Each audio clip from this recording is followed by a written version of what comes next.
hablar de política exterior con alguien como Delcy Rodríguez, nuestra actual canciller, creo que es una delicia, por el conocimiento que ella tiene de la materia, por su capacidad de trabajo y por muchas otras virtudes. Bienvenida, Delcy. Gracias, doctor. Después de esas palabras, pues, gracias. Cancillera de hierro. Diplomacia bolivariana. Tiene esa fama, ¿viste? ¿Así? Sí. Bueno, yo digo que es la diplomacia bolivariana de la paz. Dura y flexible.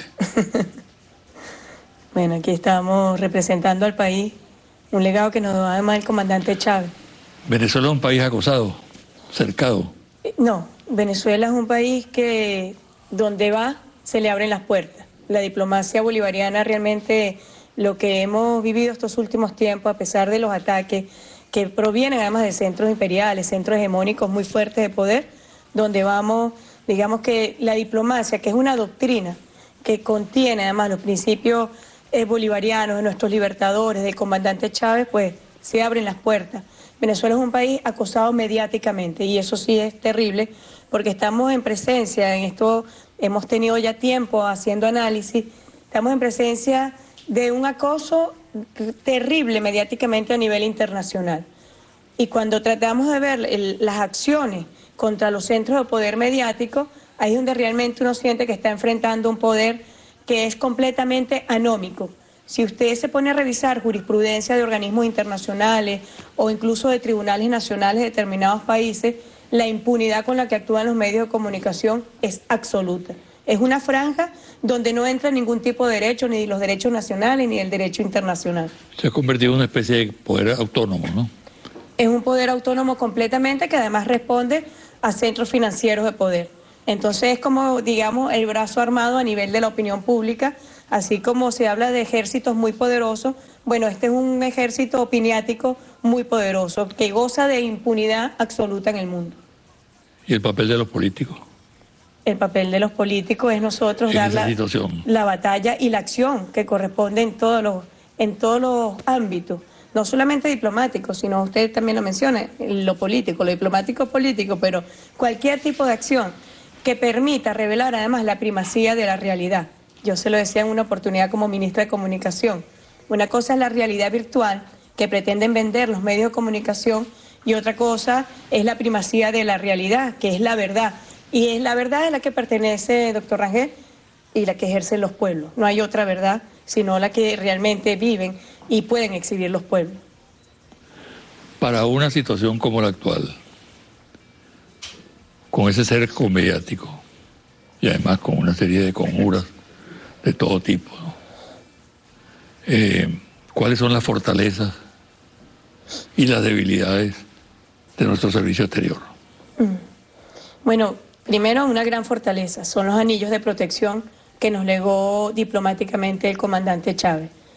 Recientemente en Quito hablábamos justamente de eso. Nosotros vivimos hoy una América Latina que no es la misma América Latina de los años 80.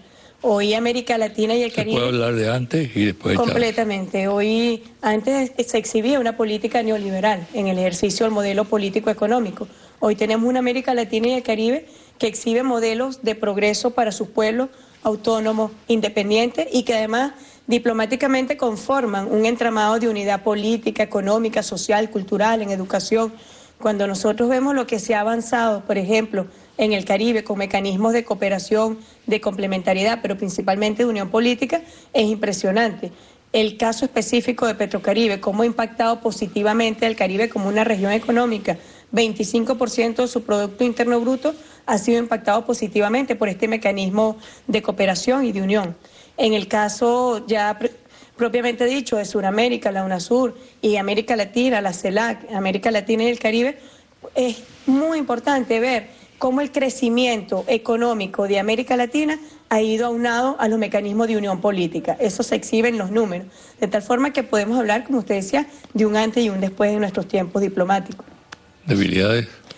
Debilidades, fíjese, la Cancillería como tal, obviamente también sufrió un proceso de transformación con la Revolución Bolivariana y se ha avanzado muchísimo. Usted fue canciller, yo estoy, digamos, en mi segundo momento en la Cancillería Y pienso, y lo puedo constatar además, que el servicio exterior ha dado un vuelco y es un servicio exterior que ya asume como propia esta doctrina diplomática bolivariana, basada en los fundamentos de nuestros valores, basado también en el concepto que nos legó el comandante, un lenguaje diplomático distinto.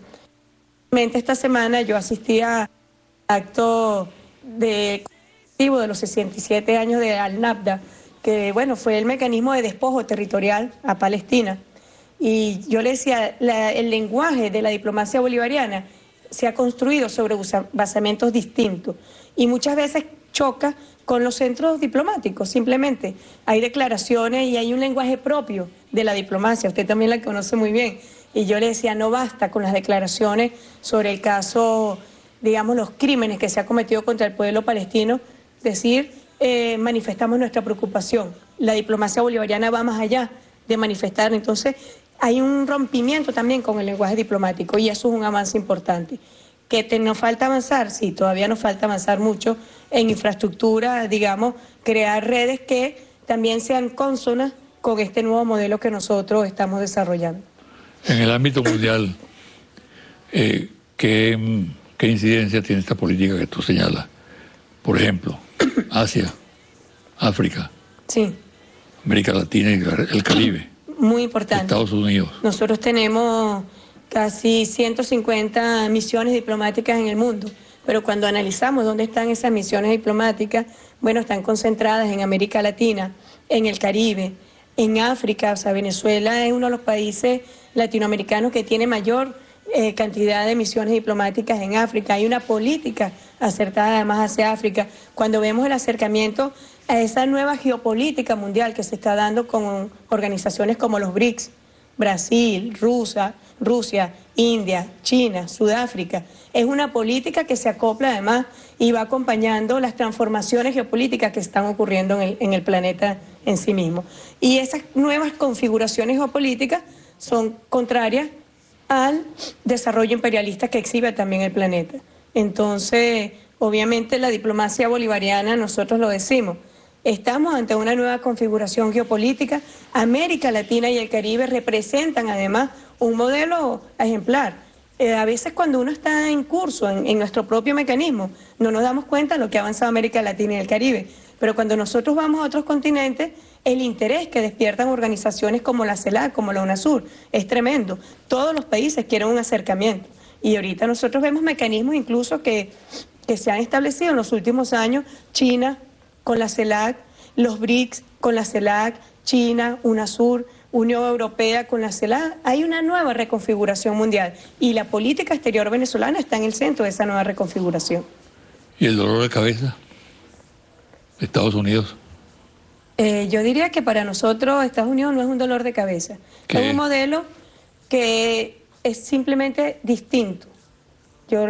Cuando uno analiza la historia de los Estados Unidos, es una historia basada en la expansión imperial, incluso territorial. Si usted ve bien cómo se va armando el mapa de los Estados Unidos, comienza con una franja muy pequeña en el este de los Estados Unidos y se va expandiendo, bueno, de una forma terrófaga tremenda y que requiere además la política belicista. No hay otra manera de una expansión territorial como esa, sí, no exhibe también una política belicista. Pero cuando usted analiza la Declaración de Independencia de los Estados Unidos, cuando se analiza la Constitución de los Estados Unidos, obviamente son modelos que son distintos. Y eso es una realidad que debe entenderle las autoridades de los Estados Unidos, que es además un sistema muy complejo, porque no se trata solamente de la figura presidencial, se trata de un sistema donde también tiene una alta influencia el Congreso de los Estados Unidos, con una entropía propia, con un sistema electoral distinto, con un sistema electoral muy representativo, poco participativo, y en eso el modelo que instauró acá la Revolución Bolivariana es completamente contrario a eso. Entonces hay que establecer una convivencia en modelos divergentes. ¿En qué estado está esa relación en este momento? Fíjese, el presidente Obama... Situación crítica, como cuando hubo el pronunciamiento de Obama y su famosa... o ha evolucionado, ha cambiado un poco. Al presidente Obama hay que reconocerle el haber, valga la redundancia, reconocido su error al considerar a Venezuela una amenaza para la seguridad nacional de los Estados Unidos. producto también de asesorías inexpertas, que quizás por muy jóvenes. Conocimos en Panamá incluso los ideólogos de este decreto, pero en el caso concreto venezolano, él designó a Tom Shannon para, digamos, iniciar conversaciones. ¿En qué etapa estamos nosotros ahorita? ¿Qué opinión te merece Shannon? Es una decisión acertada, correcta, porque, bueno, es una persona conocedora de la realidad de América Latina y también de Venezuela, y de tal forma creo que fue una decisión acertada y correcta, su designación. Una persona que no viene a empaparse de la situación en Venezuela. Creo que sí que está un poco, desconoce la realidad propia de la revolución bolivariana. Yo le pregunté en una oportunidad si él conocía los programas sociales que se desarrollan en Venezuela, las misiones sociales. No, fue la respuesta. Yo le dije, bueno, eso que tú ves en las misiones sociales no tiene otro nombre sino que de derechos humanos. Entonces no se compagina con toda la situación de arremetida contra Venezuela, por ejemplo, en materia de derechos humanos, cuando Venezuela es uno de los pocos países en el mundo que puede, digamos, tener el orgullo, yo no voy a decir, voy a vanagloriarnos como país, pero sí tenemos el orgullo de exhibir estos avances en materia de los derechos humanos. Mira, en este momento hay una feroz ofensiva, ya dijimos eso, mediática, ¿no? Sí. Como nunca se había debatido sobre un país de la tierra, algo parecido, ¿no? Los centros de esa ofensiva fundamentalmente son el presidente Maduro y el presidente de la Asamblea Nacional, Diosdado Cabello. Quiero que hablemos de este tema al regresar de la pausa.